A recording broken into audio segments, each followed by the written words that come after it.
Okay, I think I'm live. And we're live. Notice the thumbnail at the moment is my Patreon stream thumbnail. Sigh. Yeah, it's not. I spent quite a lot of time today adjusting it in the YouTube live control, live dashboard page, and every time I've done it, it's instead decided in its infinite wisdom to not do as it's told. Yay. Now, I wanted to do this because there's a nice little history to the YouTube demonetization, and I want to talk about a few elements about it from the very beginning.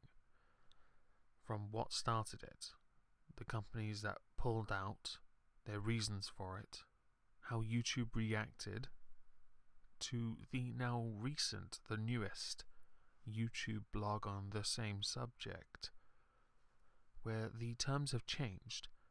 So much so that I have decided, because it's not something that's going to be attainable on this channel unless I stream every day and get hundreds of views, which is not going to happen. People aren't as interested in stream channels. The occasional stream on a stream... an occasional stream on my main channel, yeah, that seems to be well received. But not on this one. So instead I figured, this gives me an opportunity.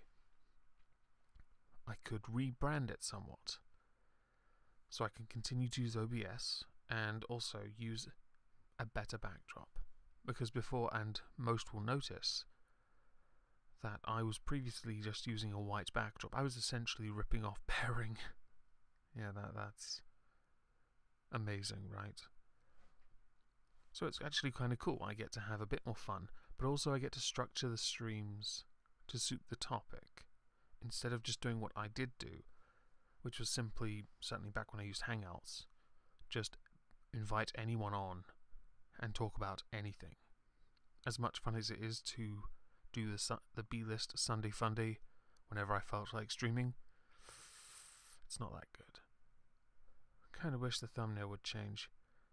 I wonder if me putting in asterisks, not a patron stream, will in any way entice those who might have watched this to watch it. Doesn't matter. Anyway, I figured today we'd talk about the YouTube demonetization, as said, because it's fascinating. It's interesting to see YouTube's cogs at work. And to do so, I want to start at the beginning, because the beginning of this is rather interesting. So back last year, and I should probably put suitable image up. Let's see, here we go. This is from the blog from last year that YouTube put up. I want to talk about this. I want to go through the first blog, which was March of 2017. I've linked it in the description, but also address certain other elements, because this happened as a reaction initially to the Hezbollah videos people kept uploading, the adverts kept appearing next to, but then also, and I think this was the straw that broke the camel's back, when Mr. Felix, in a satirical video, managed to get a group of people somewhere, I think in Africa, to hold up a sign saying "Gas the Jews." Thanks, Felix, that was brilliant. For a lot of channels with the new rules, I can see quite a number being demonetized, and I can understand their concern. They're going to be put off uploading because they're going to think, what's the point? Maybe I'll do this in a second. Let's do that. Yes, we'll get to this in a second. So the reaction from YouTube after that was, and as he is the biggest on the platform, and linked to Disney, who obviously disassociated themselves, which I think is brilliant, because Walt Disney was so inclusive after all. YouTube decided to cut ties with him, cancel YouTube Red program's original series with him, and I believe the scaring program, I think it was, well, not called that, but I think the premise was to scare Felix. But also it affected a lot of other channels, mine included in fact. My channel went from earning roughly about $400 to $500 a month before streams and super chats and all things like that, to about 100, which isn't bad.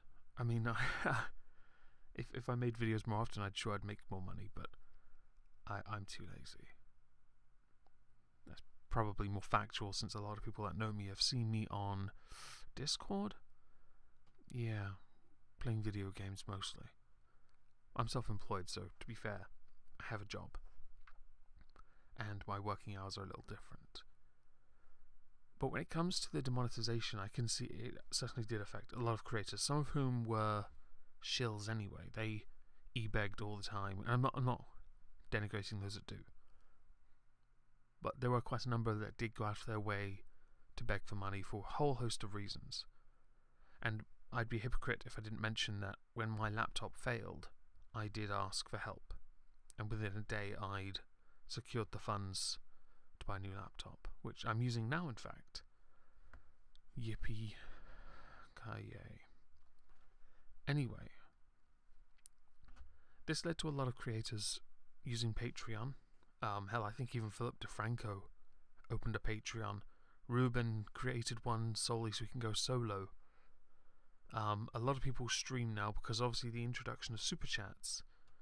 I would say for some creators who can do it, it offset their losses. I'm not saying it made it so it was sustainable, because let's face it, you can't guarantee with crowdfunding that your channel is going to be anywhere near successful enough to earn the money that you would have earned had certain events not occurred. Now, when that first Adpocalypse happened, I think YouTube lost a 10th or a 12th or something.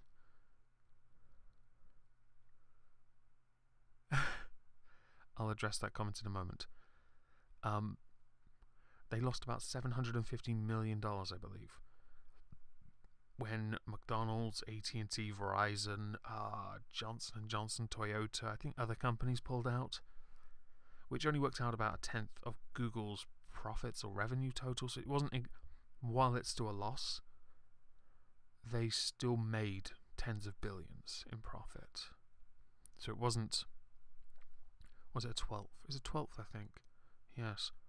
It's still not, it's a dent, a pretty sizable one. I mean, how are you going to swim in your money if you've lost it? But it was a very sizable dent, but not sizable enough, you know, in the long run.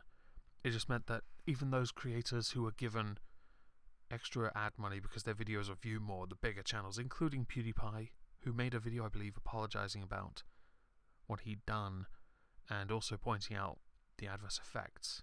I vaguely remember Mundane Matt talking about it. And I remember all the tweets of him saying he's going to have to get a full-time job now. I'm not going to rail on him because he puts out a lot of content, news mostly, and movies. Whether or not that's your cup of tea, that's down to the individual.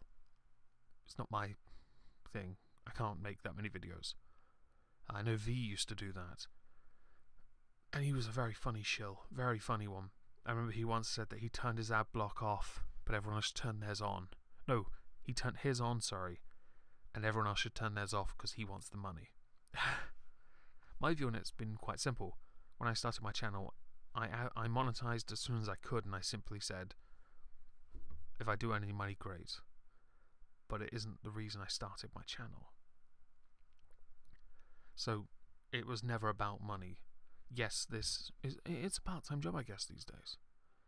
I think I enjoy it too much for it to be a burden, or for it to hurt me mentally. Because I know there are some creators who do get burnt out, and I'm sure when, or if they were earning money, or in a position where they were about to, with the previous threshold that's going to be coming to an end, I can imagine that quite a number of them were like, goalpost shifted, recompose oneself, hope that hard work pays off, because that's what I had to believe to get this far.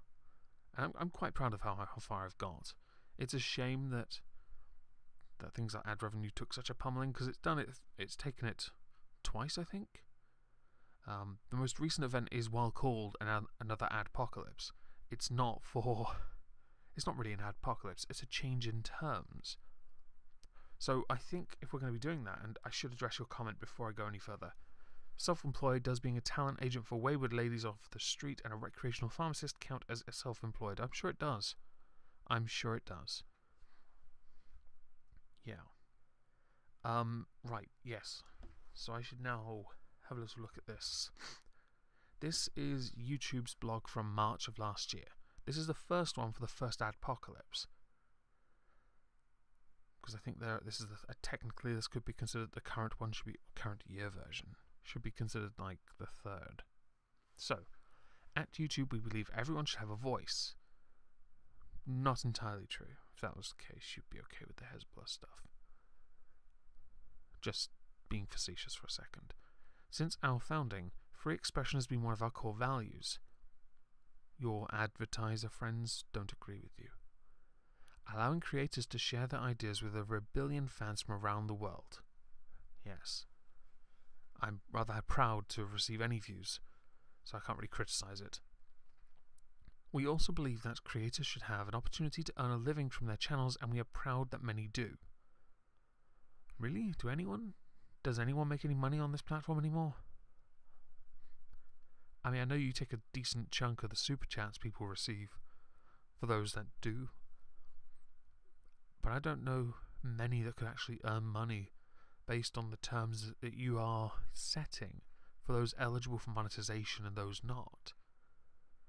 For almost a decade, we've shared advertising revenue with our creators based on the success of their videos, and that revenue has created a vibrant new economy. Hang on, is that true? I thought monetization was only brought in like 6, maybe 7 years ago. That's not a decade. Where anyone with a camera or a phone can turn their creativity into a career. Well, I don't use either for my videos. I use Vegas Pro and an avatar. I'm a skeptic clone after all. But there's a difference between the free expression that lives on YouTube and the content that brands have told us they want to advertise against. So there is a trying to speak there. So there is a conflict. Your set of rules don't line up with the values of the companies that are offering to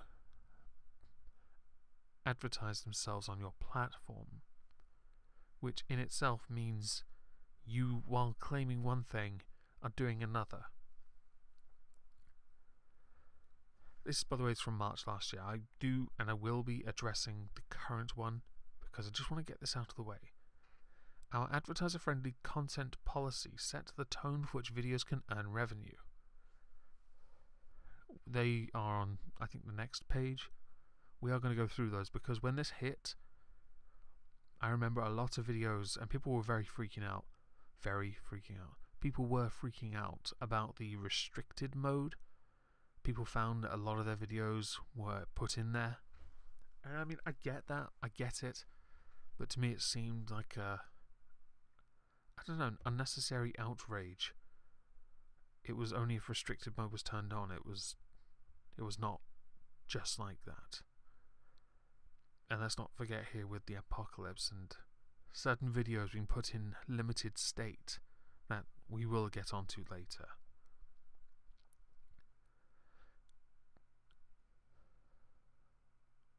Our advertiser-friendly content policy set the tone for which videos can earn ad revenue, ensuring that ads only hang on. To make sure we apply this process fairly, we also give creators the chance to appeal if they feel any of their videos have been unfairly demonetized. I personally don't care if my video is demonetized. I'll just appeal it.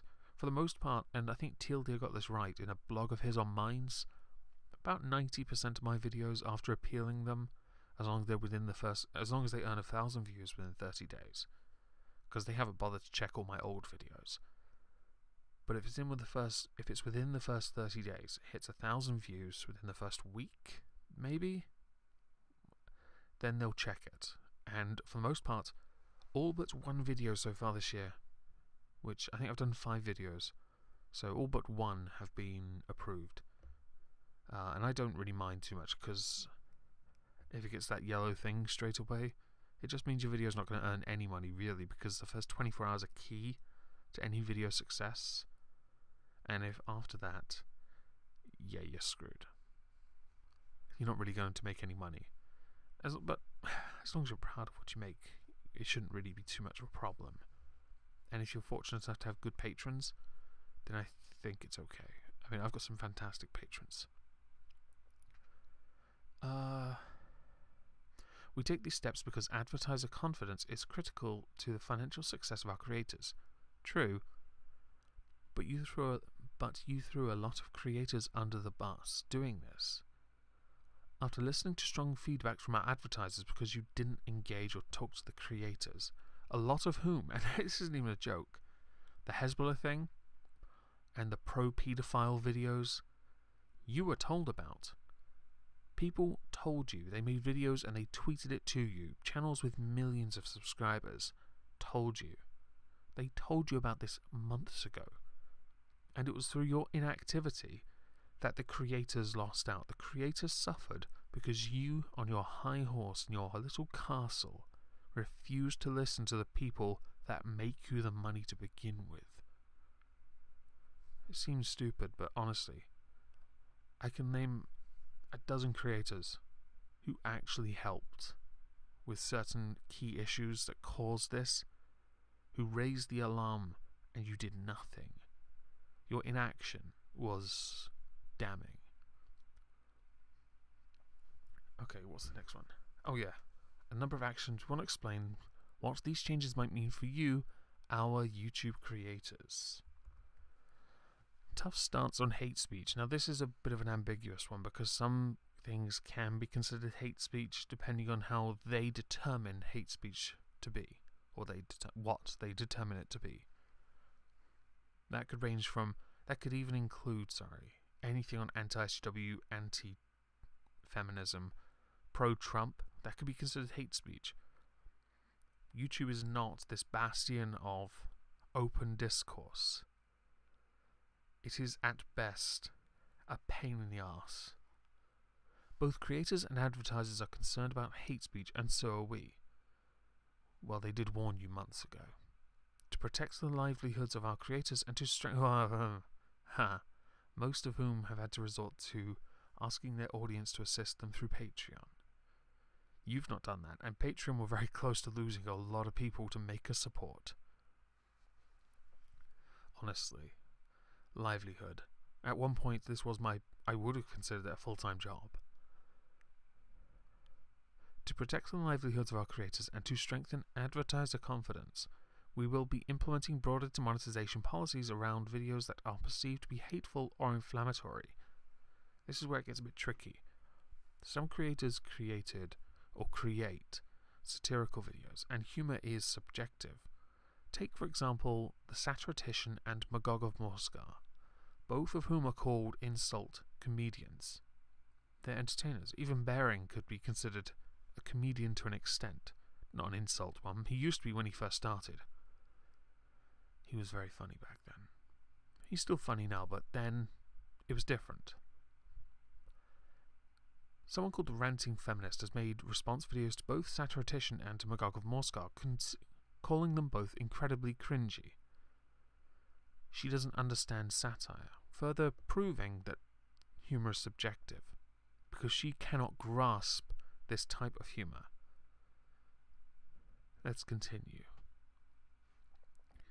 This includes removing ads more effectively from content that is harassing or attacking people based on their race, religion, gender, or similar categories. So no one make a video on Gazi Kotso, religion, I can't think of anyone, maybe, I don't know, Ken Ham, fuck it, gender, Riley Dennis, or similar categories. Right. You pesky anti-SJWs are screwed. Oh wait, they were screwed. Some of whom actually left because they showed their colours as being only interested in making it big and making a lot of money. For example, Tiger Row.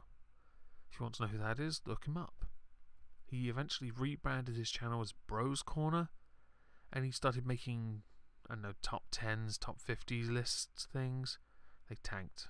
He tanked. Bring back Tiger Man, be consistent. Strengthening advertiser controls for video and display ads. In the coming weeks, we will add new advertiser controls that make it easier for brands to exclude high-risk content and fine-tune where they want their ads to appear. Now this I'm not so fussed about. I think this is reasonable. Actually, if anything, this is quite a reasonable thing to do. That way, and I remember this, advertisers can choose what they're okay having their adverts shown on. That's why I think I only ever see Grammarly on mine. Thank you, by the way, Grammarly.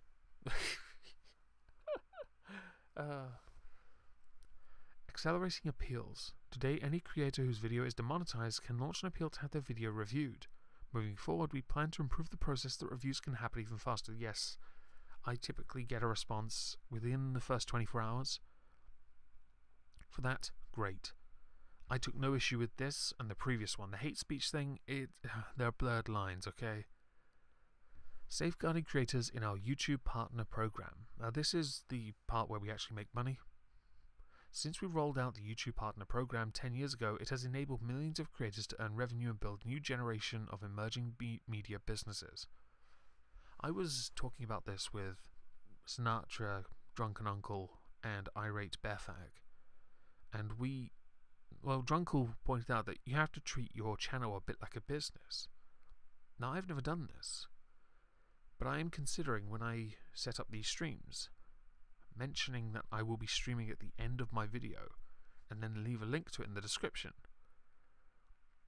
Kind of like shilling it, but more just trying to engage with the audience more, get them to come here. I'm not expecting anyone to do it, to be honest. It's just something I want to try out. And I think it'd be interesting to see if people do start to treat their channels more like businesses, if it changes their style more. I, for years, have been telling Satratition to do that. Make t-shirts. Update his avatar. I did. And I get some decent feedback. If I don't get much criticism for it, because I think Christina does a very good job. Anyway, we want to protect our creators, so we will be introducing the new YPP safeguards to prevent abuse that hurts their earnings, like the impersonation of their channels. This is the freebooting. Now, I personally have Omegon, this channel, the Cthulhu-Kin and Friends show. Omegon Plays, where I've mostly been doing Left 4 Dead and now 7 Days to Die. But I also have a fourth. It's not a channel so much, it's more of an archive. It's called The Beta. And I use it to dump all my videos as a backup on all my channels. They all go there. So I download all the streams, I put them there. But also any short videos, shitposting clips, or videos people have asked me to make for them. Little clips of me recording something. Which actually, by the way, Irate Bear thought was someone freebooting me. Just, sorry Bear, it wasn't. It was actually me. It was my archive channel. I just didn't have the heart to tell you. At the time, anyway. But I do actually support that impersonation thing, because I remember I Hate Everything. He did a video on this. He did a whole video going through all his impersonation channels. And when doing so, he chose his favourite and least favourite, I believe. Now, I know there are some people within other communities that might say, well, technically, because you're an avatar in a suit, Joker outfit tonight, you're a skeptic clone, therefore you're an impersonation of Armored Skeptic. But, thank you to Kevin Logan, I'm an incredibly boring teal deer. Tiddle. Tiddle, tiddle, tiddle. In any case, I accept it, I don't care. But I don't think it's the same thing. It's more of a semantics argument. Restating our commitment Restating our commitment to diversity. Why does everyone make such a fuss about diversity? I hear it in quite a number of areas of life. Most recently, in politics, in United Kingdom's politics, I hear it in Prime Minister's questions a lot. Typically a Scottish MP will stand up and say, blah blah blah, immigration, blah blah blah, cultural enrichment. I honestly don't give a shit. But there's constant need for diversity in every walk of life. How about just meritocracy? And if it isn't diverse, then it isn't diverse. Stop making race the issue. That is, in itself, a discussion for another day. Groups that have long been underrepresented in traditional media have used YouTube to reach new audiences. Congratulations. Increasing empathy and tolerance while providing a lifeline to support... Increasing empathy and tolerance while providing a lifeline of support to diverse communities. I don't think, whatever reason they are a diverse individual, should at any point be relevant. They are, as stated, an individual. I don't give a damn what they look like. I don't care what they believe. Well, okay, I do. Because if what they say is wrong, then it isn't their race, isn't their gender, sexuality, it isn't any of that that matters. It's the idea and the individual pushing the idea. If I was a tad more callous, yeah, I'd attack the person. But I don't care enough. So this much like the first one on hate speech, baffled me. I think I'm going to finish this, and then I want to talk about a couple little things before moving on to the next one. So, we stand by our diverse creators and communities we stand by our diverse creators and communities and their right to express themselves. I say this for everyone. Everyone has the right to express themselves. I would argue those Hezbollah videos, yeah, they're a step too far, as are the Daddy 05 ones, which if I remember correctly, Suit Yourself got a strike on his channel for. Was it the pro-pedophile ones? I think he downloaded all of Daddy 05's videos and put them in an archive unlisted on his channel. And then he got a community guidelines strike, I think. Oh, I can't remember. I think that's what it was. It was astonishing. I think that was around the time of the second considered Adpocalypse, when the pro-pedophilia videos surfaced, and everyone was like, YouTube, for fuck's sake, take notice. Right. Recently we've heard concerns that some LGBTQ, and you missed out the rest of the spaghetti alphabet, content may be restricted from a small subset of users who have optionally chosen to enable YouTube's restrictive mode. Yeah, hence why the outrage was utterly irrelevant. Earlier today we posted a blog that further explains how this feature works, and we're committed to ensuring our systems don't discriminate. They're not discriminating. People are turning it on. And I don't think it had anything to do with LGBTQ. I think it had more to do with their content just wasn't good enough. It was not advertiser friendly. Final piece. We want YouTube to remain a place where creators can express themselves while earning revenue. Well, where fans can discover new voices and where advertisers have a place to reach engaged audience. Sorry, that almost made no sense to me then. To keep that incredible dynamic going, advertisers have to feel confident their ads are only appearing where they should. Yeah, which is why I don't really mind that they choose it. Although ad restrictions can feel limiting, no. It's just a part of this. It's just a part of it. It's not actually that much of a pain in the ass. I don't mind that part. They're essential to protecting the livelihood of creators. Yep. Which is why my livelihood is down 75%. Well, YouTube lucky I have a job, so it doesn't bother me. I'm just happy that I get any. It sounds silly, but to me, and how I've perceived it, is I work in real life. But this money, the money I get from Patreon, Maker Support, some from Streamlabs, some people do that, which is amazing. And from YouTube AdSense, or Google AdSense. You know, they're nice bonuses. And I'm very proud and happy to do that, to receive that. It's a nice reward, and in doing so I'm able to give back to those I care about, my sisters, my nieces, nephew, and I love that. Right, while YouTube will always be home to videos that meet our community guidelines, today's measures will help ensure the virtuous cycle between creators, fans and advertisers remains strong for years to come. Which is why many have been postulating for a while that this will absolutely crash and burn.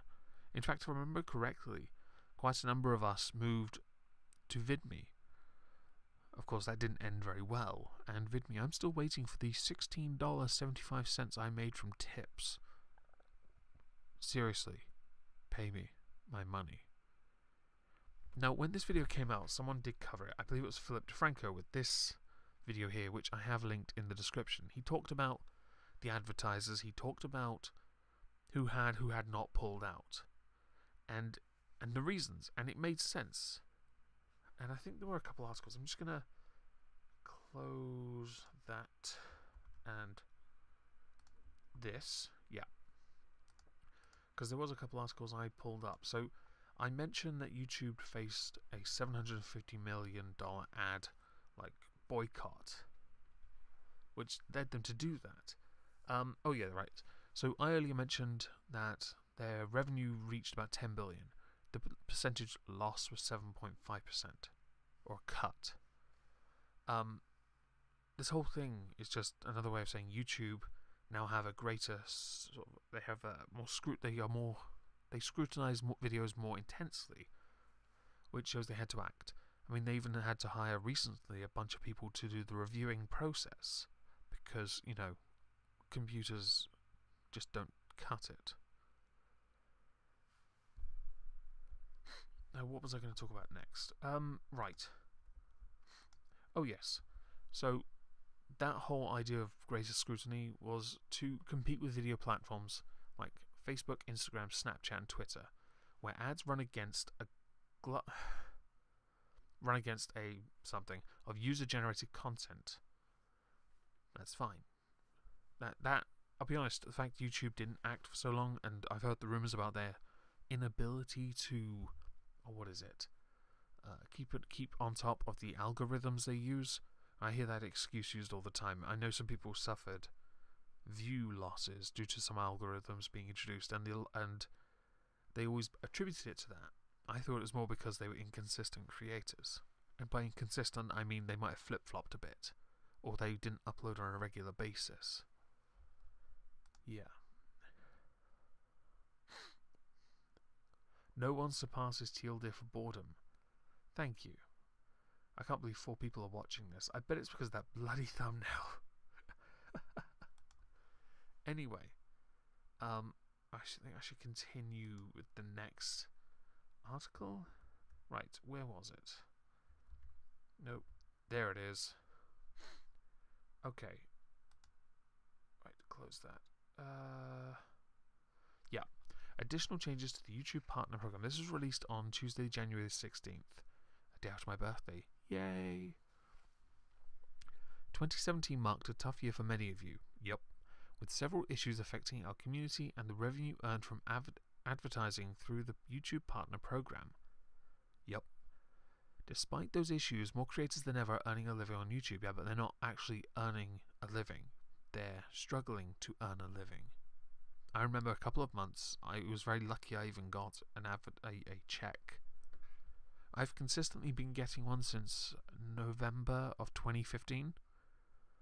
So I've done quite well, but I remember just before Christmas, I was lucky. I got a very big super chat from someone. Right. Despite these issues, more creators are earning a living on YouTube, with the number of channels making over 6 figures up over 40% year over year. Great. I can't wait to join that club. Never. I'm not salty about that, by the way. My view on this has been quite simple. If you are good, you will succeed. And I firmly believe that quite a number of people will succeed because they're good at what they do. Meritocracy, essentially. I've always been, I'm always going to be that kind of guy. And I think it's important to accept it rather than be bitter about it. I think, yeah, you shouldn't. Right, there we go. Sorry, I'm just putting a video in on my server because I keep forgetting to put the link there. And I think it's important, if you can anyway, to increase your viewership. Yeah, right. Where was I? Yes. Right, protecting. Oh, right. In 2018, a major focus for everyone at YouTube is protecting our creator ecosystem and ensuring your revenue is more stable. It's stable at being low. That I'm not saying that you should turn up my CPM, but that'd be really nice if you did. Again, I'm still just grateful I receive money, but a lot of creators mostly get paychecks because of Super Chat. As Susan mentioned in December, was this when she made her first video? Because that video was an absolute joke, and I thoroughly enjoyed contributing towards Magog's mega collab, responding to it by giving her fresh advice from creators who are a bit more, well, we don't generally kiss Susan's ass. Anyway, as Susan mentioned in December, we're making changes to address the issues that affect our community. Which community? Because the YouTube community is quite broad, and quite a lot don't really give a shit about the rest of the communities. You know, some are just individuals who are only out in it for themselves. In 2017, so we can prevent bad actors from harming the inspiring and original creators from around the world who make their living on YouTube. Yeah, that's right, Magog. You keep your cringy humour to yourself, because you're one of these bad ones, you know. Although Magog of Moscow is completely original, and I actually think he'll make 100,000 subscribers within the year. Yeah. A big part of that effort will be strengthening our requirements for monetization so spammers, impersonators, and other bad actors can't hurt our ecosystem or take advantage of you while continuing to reward those who make our platform great. You say this, but you mention bad actors. You, for the longest time, were balls deep. Sorry, had within you balls deep the Paul brothers, Jake and Logan. And I'd like to believe that it was Logan's recent activities that made it onto mainstream media news that finally got you dickheads to close your butt cheeks long enough to realize he is not doing you any good. Yes, he puts on what he calls a show every day, where he goes around and clowns about for 10 to 15 minutes, and then makes a disingenuous apology on Twitter, and an even more disingenuous apology in video. By the way, if you don't know how to apologize, 2 words, that's all you ever have to do. I'm sorry. This isn't rocket science. You don't spend an hour, an hour, nice one, Jeff, apologizing and explaining yourself. You don't do that. You simply say, I'm sorry. And when it came to Logan Paul, you should have said sorry for putting him on trending. You should have apologized for that. You as much as he, because you promoted him to trending. Also, there are creators out there who actually deserve to be there, but they weren't. Genuine creators who deserve to be on that page, but you'd rather put Logan Paul, some dickhead. I like the hat, but seriously, dickhead. Where was I? Oh yeah, the bad actors. So yeah, Jake Paul, who pisses off all his neighbours in his, what do you call it, the Team 10 house? Yeah. They make our platform great to remember. It's not at all because you guys have promoted them so much and enabled their jackassery. Idiots. Where was I? Oh yes. Back, I think this is the right one, back in April 2017 we set a YouTube Partner Program eligibility requirement of 10,000 lifetime views, which, to me, is reasonable. Hell, this channel was monetized, because it had 13,000 views at the time. That's why I left all the old streams up, including Patreon ones, because it just then kept it over the threshold. I think I made about $1 a month on this channel. I mean, that's not much, I get it. But it was nice, you know, tops up the other earnings. In fact, I was thinking to myself, why do a game stream channel now? You know, if that ever got to that level, that'd be great. And let's not forget here, if you don't have the 10,000 lifetime views, I assume this will also affect one's ability to super chat. Because if you can't monetize, what about those that choose to donate? The obvious solution is those that do choose to donate through super chat. If they can't, the other option is Streamlabs, which most creators, most creators link in the description. I think that's probably the only other option. But at the same time, it kind of makes me question what YouTube intend to do on that front. Whether you have to wait to monetize to turn on Super Chat, or whether you can turn it on after 1,000 subscribers, which is what the threshold for Super Chat is. But of course, also 10,000 views, as Magog pointed out in a recent Behind Magog stream. Let's see. While that threshold provided more information to determine whether a channel followed our community guidelines and policies, it's been clear over the last few months that we need a higher standard. Now, when this one was announced, I kind of had a mini freak out because I wasn't sure I met the standard being the next part. So I actually had to check on my main channel, and I checked and I realized I'm actually okay. 1 month of what I regularly get in views puts me over the threshold, so I'm fine. As long as I'm consistent, I will be fine. That's great, thank you, YouTube. This channel, not so much. I mean, I used to use it whenever I could be bothered to stream. I'm going to regularly stream on this channel, but I don't think it will be. And I don't think the game stream channel will either. But I'm going to try. But not because that won't be the motivation. Try again. That will not be the motivating factor that makes me want to stream. I want to stream because I enjoy it. I enjoy playing video games. And 7 Days to Die is quite addictive at the moment. And streaming on this channel with a more topical format, I think could be more interesting. Hell, I've been going for 41 minutes and 34 seconds. I don't normally stream on my own for that long, because I struggle to maintain a conversation, but I have something planned, and this works. Who knows, this could actually become something. Starting today, we're changing the eligibility requirement for monetization to 4,000 hours of watch time within the past 12 months and 1,000 subscribers. Okay, so the one that I can do is 1,000 subscribers, as this channel sits on, I believe, 828. I can continue to grow that. But the other one, the prerequisite to have both, is irritating because I'm not convinced that it can be done easily. I think Magog might be okay on his stream channel. Not yet, but I think as he grows it, because he's doing quite well, and if he maintains it, he'll be alright. I don't think I will, because I'm a bit, well, by comparison, I'm not as entertaining. He is, after all, an insult and entertainer. We've arrived at these new thresholds after thorough analysis and conversations with creators like you. Right. I must have missed the memo. They will allow us to significantly improve our ability to identify creators who contribute positively to the community and help drive more ad revenue to them. Because it didn't work before, where you simply put people on the trending page. You know, the creators that go there because you're idiots and you decide to promote people who don't deserve it. Yeah.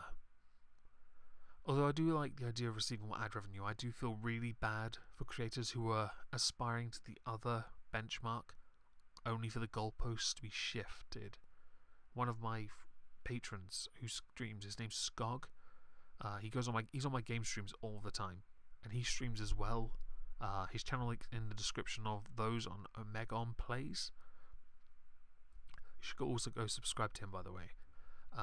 My friend, he was, I think, 2/3 or 3/4 of the way to 10,000 views.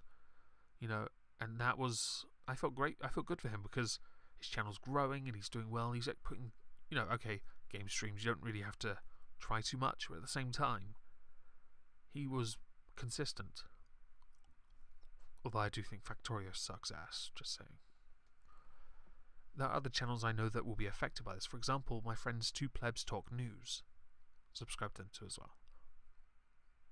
They also put a lot of time into their work. But they're now going to have to hope that once they've hit 12 months, or hit the 4,000 watched hours within 12 months, that they can continue to grow. And this is why I don't think it's so fair.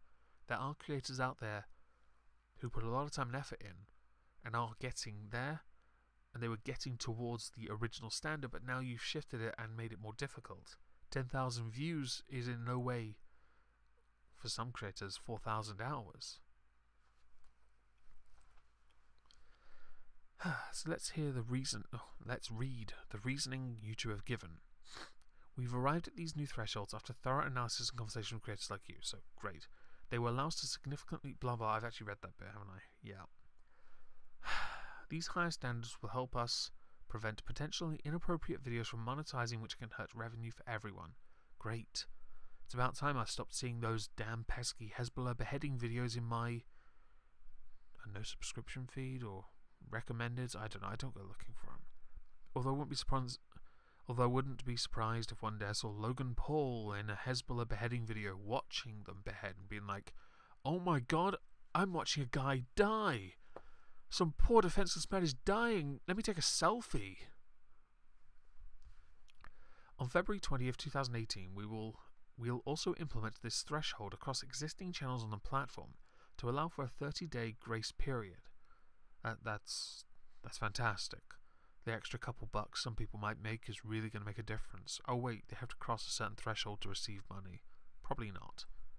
On that date, channels with fewer than 1,000 subs or 4,000 watch hours will no longer be able to earn money on YouTube.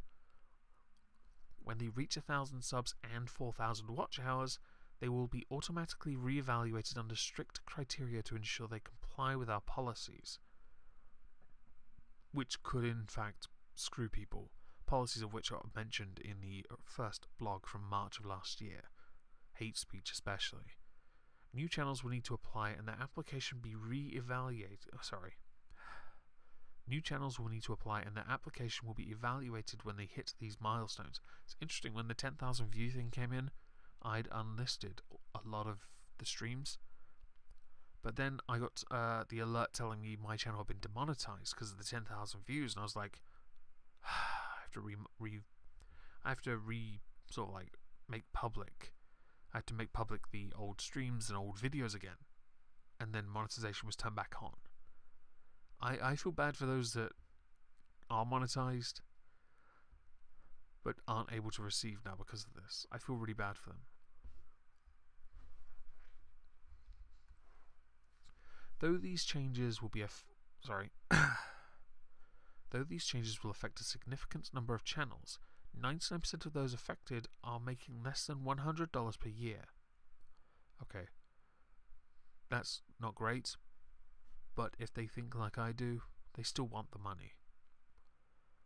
With 90% earning less than $2.50 in the last month. Okay, this channel probably counts and it makes about $1.20 a month, or was.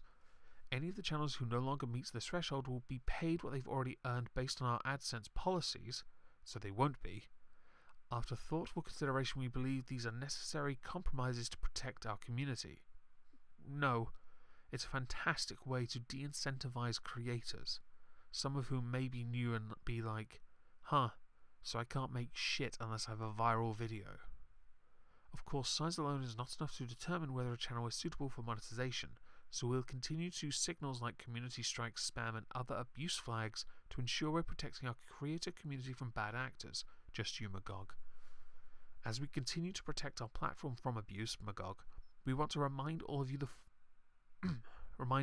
follow YouTube's community guidelines, monetization basics, and policies terms of service, all of which, by the way, including the Google AdSense program policies, are dog shit. I've read them. It's actually a very good sedative. I'm quite surprised how well it knocked me out. Yes, the AdSense one especially, honestly. Oh, hey Laura. Neuter, exactly. Yes. Thank you, Count Dibula. I can see you in the chat. While this change will tackle the potential abuse of a large but disparate group of smaller channels, so the anti-SGWs then, yeah? Those fucking skeptic clones. We also know that the bad action of a single large channel can also have an impact. That's probably a shot at PewDiePie, isn't it? Have an impact on the community and how advertisers view YouTube, yeah? Probably also now includes Logan Paul, who we now know with absolute certainty is an even bigger jackass than his brother. Or is it retard? It's that as well. Dipshit, dumb cunt, stupid fuck, twat. He's actually all of those more than his brother, and his brother is insufferable. An insufferable bellend, perhaps. I'm sure the advertisers are looking at you being like, Yeah, no. We'll be working to schedule conversations with our creators in the months ahead so we can hear your thoughts and ideas and what more we can do to tackle that challenge. I look forward to that memo that I'll never receive. How many more pages is there? Ah, just the one. One of YouTube's core values is to provide anyone the opportunity to earn money from a thriving channel. By the way, a quick question to you in the chat who are watching. What are your views on this? And when I finish this, I will, if you've left a message, I'll read it. Because I want to engage with you, the chat. That seems something like something YouTube would never do. One of YouTube's core values is to provide anyone the opportunity to earn money from a thriving channel. And while our policies will evolve over time, our commitment to that value remains. Right. I keenly await the increase in ad revenue from my videos then, because while I'm still able to receive money, you know, I being one of those channels that qualifies, I should get more now, right? That'll totally be the reason I get more CPM. That's not really. Fuck off, idiots. I wouldn't be surprised with this if nothing actually changed for those that do receive ad revenue. It's just a way of saving YouTube money, if that makes sense. Yeah. Those of you who want more details about around this change or haven't yet reached this new 4,000 hour, 1,000 subscriber threshold, by the way, that just reminds me, Dibula, you're growing. So I'm assuming that this hits you as well. It'll probably take you a year if you're lucky. Well, I think it will. I think your channel will hit 1,000. Yeah. Threshold can continue to benefit from our Creator Academy. I don't even know what that is. Because I think I got offered to do stuff on it, and I was like, no. Our Help Center, well, if you don't listen to creators to begin with, what use is a Help Center? And all the resources on the creator site to grow your channels. I don't even look at that. I grew mine by doing something simple. You see, initially I opened Windows Movie Maker. I snapped an image on the screen, and I had a TV on the side. So when I was talking and there was something relevant, I put images on the TV screen and text. And I consistently uploaded content like this with this old style for about a year. And then I got a collaboration with Satirician and then Bearing, and then I did a guest video for Undoomed. They took note. I knew Undoomed for over a year anyway, but they'd all asked me for collaborations. They'd all asked me to do them favors, and hard work paid off. They saw that. I believe in that. I believe hard work does pay off. I should probably collab with Dibula sometime. That'd be fun. Off topic, that is, though. Even though 2017 was a challenging year, thanks to creators like you, you're welcome.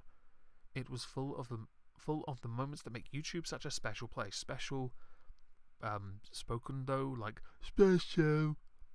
Creators large and small, established and emerging, transformed their talent and originality, originality, I'm a skeptic clone man, into videos that captivated over 1 billion people around the world. They made us laugh, taught us about our world, and warmed our hearts. Everything I've never done. My sense of humor is far too dry. I teach people that the world is round. Yep. And if I warmed your heart, then I wasn't doing my job right, because I was trying to warm other areas up. We're confident the steps we're taking today will help protect and grow our inspiring community and well into the future. Right. Dog shit. Now, I did see an article which I've forgotten to include the images of all, but I do want to address it. Where is it? Oh, where is it? Where is it? Where is it? That's the old one. That's November. Oh yeah, there was a bot I wanted to mention because I forgot about it. The bot. If anyone in the chat was monetized, you would have remembered there was a bot introduced that demonetized videos, gave them limited or no ads. All my videos were affected within the first 24 hours. I think it was a week later that Irate Bear was affected, and I think 2 weeks before Magog was. Now, he had just had his massive growth spurt after Logic gave him a shout out, which was amazing. I remember telling him his channel will explode, and when he gets back to full-time making, he's going to grow. He's going to go off into the stars, you know. And I think it was, I remember the bot hitting, and I remember a lot of creators freaking out. Mundane Matt was a fantastic example of this. By the way, he really has no chill. It's surprising he really doesn't, like, grasp how to just calm the fuck down.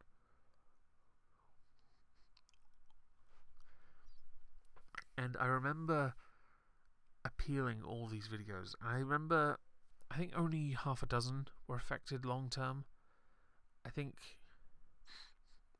it was unfortunate, but YouTube don't know how the algorithm works.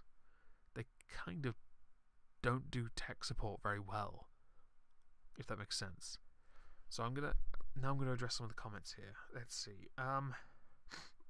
Count Dibula, my view. Transparent attempt to purge wrongthink from their platform. Stop new creators from creating channels first, then they'll come for the ones already here. I agree. That is a far shorter way than what I thought of, and I've been here 55 minutes on my own, which is quite surprising and impressive. I think I'll probably go for another 5 minutes and then I'll end anyway. I worry about YouTube who are trying to make money. Sorry, I worry about people who are trying to make money off YouTube. I would if someone thinks for a second they can turn it into a sustainable job. Because even big channels have been hit. I remember the military arms channel, because even though I'm English, I do actually watch Americans. And as far as I remember them mentioning that all their videos have been hit because they are a gun channel. They test guns and they demonstrate, they show off new guns, they talk about them in great depth. I remember there's a cartoon channel. Oh, what was it? I can't remember its name. It's got millions of subscribers. The Military Arms channel, by the way, have over 600,000 subs. Get nearly 100,000 views sometimes on their videos. But even they are reliant on Patreon. This cartoon channel, I think, they stopped because they weren't able to make any money. Game channels have been hit if they have anything with guns in it. Or any violence, of course. So I think for a lot of people, a lot of creators, it didn't matter what they made, because they're still going to get screwed. And so it isn't just the small channels that were affected by the apocalypse. Now, I remember PewDiePie, he had said that, it affected him, but he'd already made millions by that time, so it didn't matter to him. It wouldn't hurt him because he's already got a rather sizable amount of money in the bank. Not surprising, since I think for a couple of years he'd been making about 16 million a year. But for smaller channels, that's not quite the same, is it? And I think it's important to sort of recognise, fucking hell, I've turned into an SJW, haven't I? That it doesn't matter how big the channel is, because you still have the chance, the potential to be demonetized anyway. So YouTube can say all they want about, they can take their little moral grandstand and talk about how they're trying to help creators, but they're still punishing creators as well. Wasn't the Fluffy Kitten thing by Pyrocynical? So Count Dibble in the chat. Someone made a Fluffy Kitten video, didn't even say anything just to show it would get demonetized, and it did. Or was it I hate every... Oh, no, it was Razor Fist, Rageaholic. It was Razor Fist. Yeah, I remember this, because it was so funny. I did a stream, I set one up with Cognitive Thought called Moist Ski Live. And the reason it's called that is because I've never been invited on Andy Warski's Warski Lives, and I got triggered. So I decided to use the word I'm synonymous with, which is obviously quite amusing considering I have a dry sense of humour, and add ski at the end. And I did it with Cognitive Thought, and I planned it a month in advance because I thought, if I plan this ahead, then we can make sure that we don't have any issues with conflict or anything like that. And I went and put the thumbnail on it, and I set it up. It was just at the time called Moist Ski Live number 5, Cognitive Thought. It was instantly given the orange little $sign. I told him about that, and he mentioned that quite a number of his videos had been affected in this way because it just did. And I thought, what does Cognitive Thought do that's so inflammatory? The guy gets reasonable views, he works hard, he puts out a lot of content, does a lot of streams, although I wish he put out more content, not streams. No offense, Cog, but you're a really good content creator. And okay, so let's see if I can summarize this. In any case, the Cog thing was funny. I think it did eventually get monetized. I think it did. But at the same time, I don't really care if it did. Yeah, okay. Trup. Fantastic. PewDiePie did a video about this, saying that people maybe should take this time and stop worrying about money and start worrying about improving the quality of the content, which I think I actually agree with that point. This is why when I mentioned earlier Satirician, his visual style, he had decided he just kept the format, whereas when I used to have an image of an avatar that was basically a proper skeptic clone. It was all taken off Google, and then that got turned into a cartoon. I asked for it custom made. I then had it updated, and then Christina did what you see now, these avatars. Most recent being the Joker, inspired from the still images I took off Google. In fact, she did this backdrop because I want to improve things. And whether you like PewDiePie's content or not is irrelevant. I think he stretches all his videos over 10 minutes for ad stuff. I'd be a hypocrite if I didn't point out that I do the same thing, because I really love YouTube shackles, okay? But improving the quality is important, and I just realised I've been going for over an hour talking about this on my own, something I can't normally do. It's not in my nature to hold a conversation, but I think it's important to be able to talk about what one can do, what one should do, and how to react to things like this. This, I'm sure, I think Monday Matt did a video talking about it, and he downplayed it, forgetting for a second here that the guy gets millions of hours watched every month, because he pumps out so much news and so many movie content related videos. I do wonder if his $3 theatre channel might be affected. Might not though, because he does do quite a lot on that.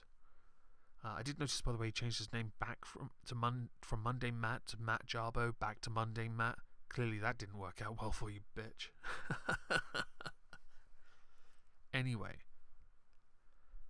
I actually agree with PewDiePie that, looking to improve, it's valuable, whether it be how you record, the format you use, how you present the information. I'd like to believe this went somewhat well today. I took all the images that I could. I print screened it, cropped it. I actually hotkeyed all of it. It's a learning process, but for a lot of people, there will be some that get away with doing nothing, and there'll be some that don't want to do anything. That's up to them. But now, a lot of people like myself know that in action or inactivity, there is a consequence. Yeah, if you're a full-time YouTuber, you have to have that kind of time. I would say I'm part-time, and I am around on Discord a lot. By the way, Dibula, if you're on Discord, hit me up, because I'd love to add you to my server. Because seriously, I like your content. One of my patrons actually is a huge fan of yours. And I think, yeah, if you're full-time, like Irate Bear's full-time. He is a full-time creator, but he has issues trying to figure out what works for him, and because of that he becomes inconsistent, and that's not a shot at him. That is something he'll readily admit. Look into it and get it, seriously. I'm on it all the time. We could chat, it'd be awesome. And that kind of inconsistent content affects his channel in the long term, but he still gets views. I think if he just focused and stayed the course, his channel will continue to grow again, because it is growing. Mine's growing. I've been doing quite well recently, in fact, and yeah, I think that's it actually. I'm going to address a couple more comments here. Okay, so oh, by the way, the full-time YouTube thing, I think Tildeer put out a tweet or a Minds blog post about this, where he summed up a full-time YouTuber as someone who plays video games all day, makes one video a week, which takes about 6 hours to research, edit, and everything else. Yes, he does. And and people reacted exactly how I expected. They got really pissed at him, because I think it was a shot at like Greg, the Armored Skeptic, because he doesn't make many videos, but he gets hundreds of thousands of views, but he's a full-time YouTuber. But if he was, Tildeer was like pointing out that, you know, if you're a full-time YouTuber, you could easily make a video a day. Find a topic, research it, take 6 to 8 hours, done, bosh, out, pop, bam, done. Then you can go and have a wank.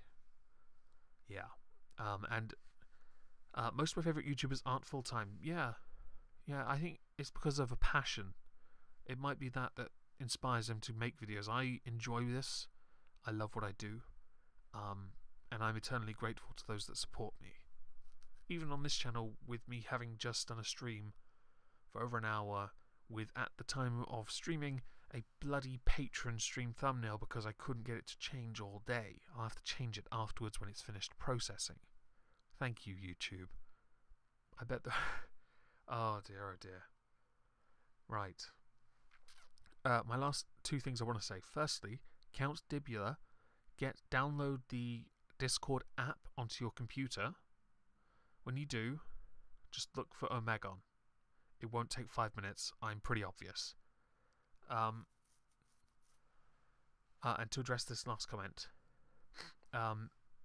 the Trump's LP comment. This is the last one I'm going to read. I mean, most of this stuff didn't start for most of us as a hobby. For me, I was trying to and this is quite. It was almost a personal thing because I have some pretty bad anxiety. The anxiety was brought about by spending 4 years of my life unemployed.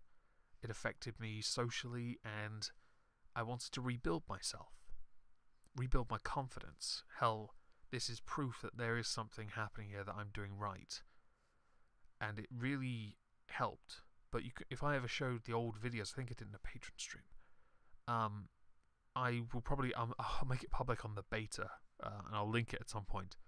My very first video was done with an old headset, and I talked for 7 minutes about stuff, rambling. I wanted to talk about the election because it was the 2015 general election had just happened in the UK, and I was pretty badly shook up recording. I got 1 view. I think I got a thumb down. My very first thing, by the way, thumb up or thumb down, was a thumb down. But I persevered. I got an avatar, which was an Alpha Legion logo, and then I switched up to the Cthulhu ski mask with a suit. And then, well, I carried on, and here I am, with a really fancy avatar and a really cool backdrop made by Christina Prime. Yeah, hard work pays off, people. My advice is that hard work does pay off, and if it does get too much, you should always reach out to people and talk. Yeah. Thank you all for listening to me for the past hour and 7 minutes. I'm going to try and do this on a regular basis. So, yeah, watch the space, I guess. Have a good evening.